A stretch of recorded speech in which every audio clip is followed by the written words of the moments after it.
seperti biasa kita selalu mendatangkan narasumber-narasumber yang luar biasa, dan alhamdulillah pada kesempatan siang hari ini di studio podcast kita sudah hadir narasumber yang sangat luar biasa juga. Beliau adalah anggota Komisi A DPRD Kota Makassar, Bapak Dr. Tri Zulkarnain Ahmad SM. Bagaimana kabar Pak Dokter? Pak, saya panggilnya Pak Dokter aja ya. Jadi bukan dokter ya, dokter. Pak Dokter ya, aja. Tri aja boleh, Pak Tri aja. Oke Pak Tri. Ini kan podcast kita ini bincang bersama wakil rakyat ini merupakan kerjasama dengan Humas DPRD Kota Makassar, dan alhamdulillah pada podcast kesempatan ini sesuai dengan tema kita yang lagi marak perbincangan baik di media maupun di media sosial, ini terkait dengan maraknya peredaran minuman keras yang ada di Kota Makassar. Nah, tapi sebelum kita masuk ke tema kita, mungkin masyarakat awam juga pengen tahu Pak Tri, sebenarnya di Komisi A ini bidang kerjanya atau mitra kerja di pemerintah apa saja itu Pak Tri? Iya, jadi kami di Komisi A DPRD Kota Makassar ini sebenarnya komisi yang paling banyak mitranya.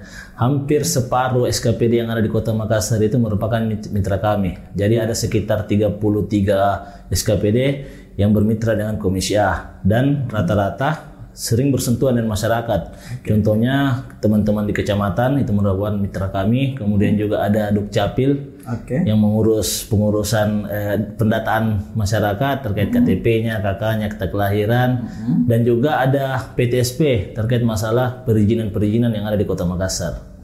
Jadi terkait perizinan-perizinan ini sudah sesuai dengan tema kita pada siang ini. Nah, untuk penjualan miras sendiri untuk tempat hiburan malam kan banyak sekali nih, apalagi baru-baru ini sempat viral salah satu THM yang diduga menjual miras ilegal, dalam tanda kutip ilegal. Nah, kira-kira kalau Pak Tri ini sendiri melihat fenomena seperti ini bagaimana Pak? Iya. Jadi saya sampaikan pada saat kami dilantik bulan September kemarin di periode 2024-2029 ini, kami memang Komisi A sudah melakukan beberapa kali action, termasuk kami menjidak hampir semua tempat hiburan malam yang ada di Kota Makassar, mengontrol perizinan mereka, dan memang rata-rata kami temukan teman-teman pelaku usaha THM ini masih banyak yang belum melengkapi izin secara sempurna, karena masih banyak karena harus dipahami bukan hanya persoalan izin operasional bar yang mereka harus punya,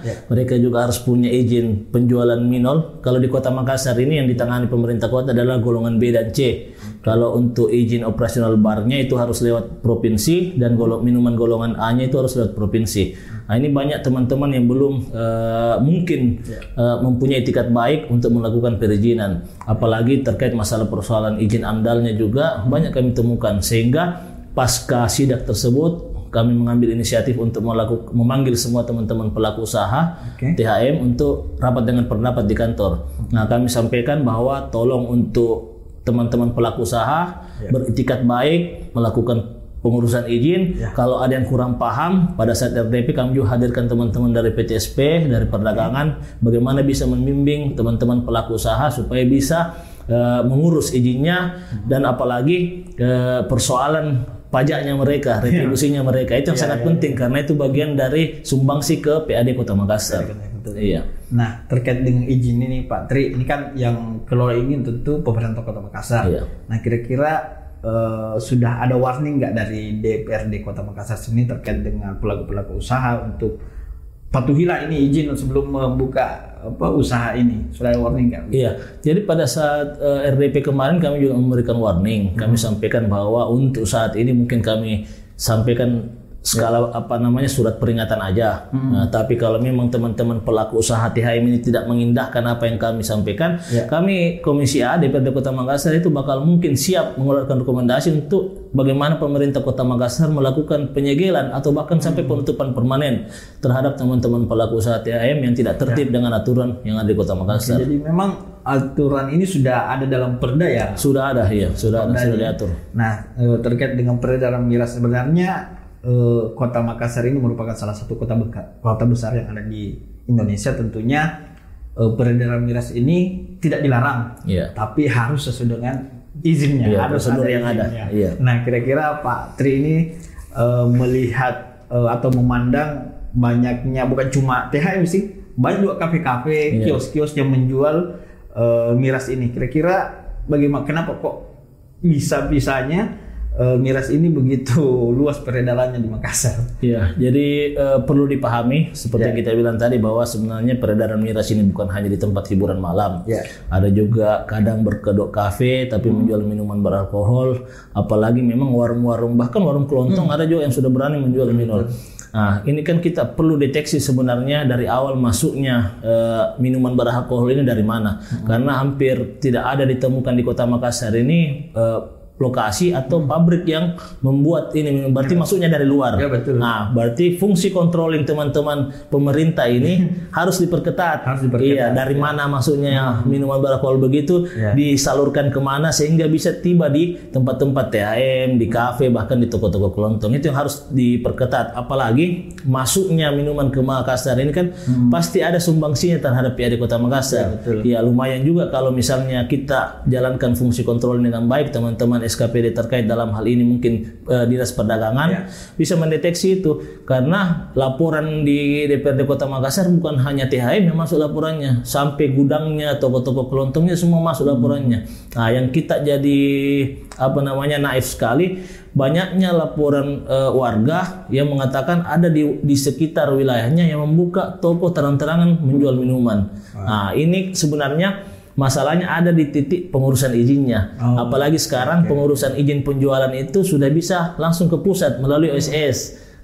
Sehingga kurang controlling di teman-teman PTSP dan sebagainya. Sehingga memang harus dicarikan formula yang baik supaya betul-betul terkontrol ini peredarannya. Tapi kan sudah ada perdanya Pak Tri ini. Kira-kira ada tidak kelemahan perda ini sendiri sehingga izin ini misalnya begitu mudahnya terbit atau bagaimana?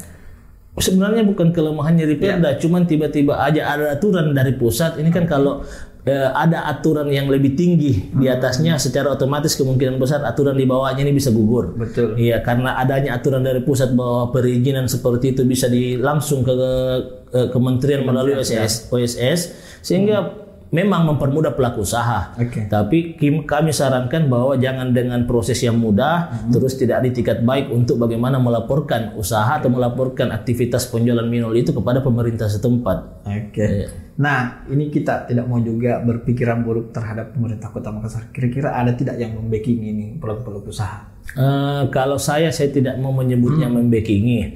Cuman mungkin kemungkinan besar ini hasil investigasi kami kemarin. Ada segelintir oknum. Iya, segelintir oknum yang mungkin ketika dimintai tolong untuk mengurus perizinan, ini saya tidak bicara kelembagaan, mungkin cuma oknum. Ya, mungkin mereka membantu teman-teman untuk bagaimana memperlancar usaha mereka. Nah, sehingga memang waktu Monef kemarin, Monef triwulan pertama, saya sangat tegas menyampaikan ke teman-teman, utamanya PTSP, bahwa tolong dikontrol baik-baik. Jangan sampai kita berpikiran seperti ini, mencurigai teman-teman bahwa ada yang membackingi, ada oknum yang bermain. Iya, tapi jangan salah, kami tetap akan melakukan investigasi. Kalau kami temukan ada oknum yang bermain seperti itu, pasti kami akan beberkan. Langkah konkret yang dilakukan Komisi A sendiri atau DPRD Kota Makassar terkait untuk mendisiplinkan pelaku-pelaku usaha yang tidak memiliki izin untuk penjualannya ini apa saja? Jadi di Komisi A kemarin kami sebenarnya proaktif, bukan hanya di teman-teman SKPD, kami juga proaktif berhubungan dengan teman-teman pelaku usaha THM, menyampaikan bahwa setiap ada laporan kami sampaikan bahwa ada laporan seperti ini, ada dugaan seperti ini, tolong teman-teman pengurus pelaku usaha mempunyai etikat baik, jangan sampai ini kan kebiasaan terjadi di Indonesia seperti pernah disampaikan senior kita Rudianto Lalo di DPR RI, jangan sampai viral pin apa-apa. No viral justice. Iya, jangan sampai viral pi baru kita melakukan. Ini kan kejadian lagi. Contoh teman-teman HW Super Club yang sekarang berubah jadi Elite. Kan viral pi baru mereka melakukan perizinan. Tambah lagi ini Helens kan kita tidak tahu, viral baru kita tahu ternyata tidak ada izinnya. Nah, di situ lemahnya fungsi controlling sebenarnya. Kita harus perketat. Itu kan secara serta-merta hampir tiap hari kita lihat beraktivitas terbuka usaha di sana, tapi kita tidak tahu ternyata sama sekali belum ada izin operasional. Iya. Memang banyak sekali THM-THM yang tidak memiliki ini. Nah, kira-kira Pak Tri ini untuk sanksi THM yang tidak memiliki izin ini kira-kira apa saja sanksinya? Apakah sampai penutupan atau bagaimana sih dari DPRD sendiri? Iya, berdasarkan hasil kasus kemarin yang terjadi di Helens ini, kami koordinasi dengan PTSP langkah apa yang dilakukan, karena kan harus dipahami kami di DPR ini tidak punya ranah untuk melakukan penyegelan atau penutupan. Kami hanya punya ranah merekomendasikan untuk ditutup atau disegel. Sehingga kami sampaikan ke PTSP apa langkah yang dilakukan. PTSP sudah mengambil tindakan bahwa seluruh minuman beralkohol yang ada di Helens tempat itu disita dan disegel untuk sementara sampai proses izinnya bisa keluar. Nah, kami juga proaktif dengan teman-teman pengelolanya. Kami sampaikan sejauh mana etikat baiknya. Kami disampaikan bahwa mereka memang sudah melakukan proses izin. Cuman salahnya izinnya belum keluar tapi sudah beroperasional. Iya. Oke. Nah, ke depan ini Pak Tri, saya dengar info kan akan melakukan jalan-jalan mengunjungi beberapa THM yang diduga tidak memiliki izin. Nah, kapan kira-kira dalam waktu dekat ini ya Pak Tri? Berdasarkan hasil viral lagi ini membuat kami lagi geram di Komisi A DPRD sehingga kemungkinan besar kami dengan teman-teman komisi terkait, karena kalau kami sidak kami usahakan memang full tim memeriksa izinnya, karena di Komisi B kan juga berhubungan dengan pajaknya tempat hiburan, sehingga mungkin kami sidak bersama memastikan apakah semua teguran yang kami sudah sampaikan kemarin di teman-teman pelaku usaha THM itu sudah mereka akomodir, sudah memiliki etikat baik mengurus atau tidak. Iya, karena kami sudah sampaikan THM ini kurangnya, THM ini kurangnya, tolong dilengkapi. Nah, kita mau lihat apakah mereka punya etikat baik atau tidak. Oke, nah ini kan minuman keras ini kita tahu bersama begitu sangat berbahaya, bukan cuma untuk orang dewasa tapi sudah menjangkit juga remaja-remaja bahkan anak-anak. Nah, pesan Anda untuk masyarakat luas ini gimana? Buat masyarakat, kami dari DPRD Kota Makassar memesan mudah-mudahan masyarakat sekitar bisa menjadi fungsi controlling, memberikan kami info, memberikan kami data dan fakta kalau ada peredaran minuman alkohol di wilayahnya yang dianggap meresahkan warga, apalagi sampai ilegal, tolong kami disampaikan. Karena tidak mungkin juga, bukan tidak mungkin sih, agak berat kami mengontrol satu Kota Makassar ini kalau tidak ada data dari masyarakat bahwa ada seperti itu. Karena yang terpenting keberadaan penjualan minuman alkohol di wilayah yang tidak semestinya itu penting kami tidak lanjuti berdasarkan dari info masyarakat.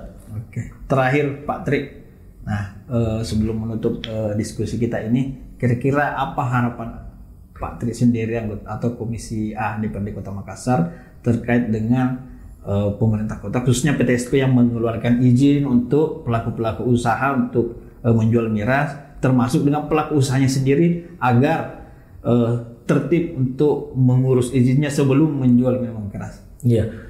Jadi buat teman-teman pelaku usaha dan juga teman-teman SKPD terkait ini PTSP dan Dinas Perdagangan, mari kita saling sinergi, bekerja sama, karena kami juga sebenarnya tidak ada ranah untuk melarang penjualan asal sesuai dengan prosedur yang ada di Kota Makassar. Pemerintah juga kalau bisa jangan mempersulit perizinan, karena biasanya karena terlalu sulit mengurus perizinan sehingga mereka memaksakan diri menjual secara ilegal. Harus ada solusi yang terbaik buat sama-sama pelaku usaha dengan SKPD terkait supaya semuanya sinergi, karena biar bagaimana kita tidak bisa pungkiri penjualan perdagangan minuman alkohol ini, miras ini kemungkinan besar juga menjadi PAD yang ada di Kota Makassar, sehingga harus disinergikan. Dan kalau bisa teman-teman pelaku usaha betul-betul tertib dan paham kaidah, paham juga persoalan di mana harus menjual, tidak serta-merta meresahkan masyarakat. Itu mungkin ya. Oke, makasih Pak Tri atas diskusinya siang hari, luar biasa sekali. Dan untuk bagi para pelaku usaha minuman keras, sekali lagi sesuai dengan pesan dari Pak Dewan kita, lengkapi izinnya sebelum menjual beroperasi. Nah, terima kasih Pak Tri atas waktunya.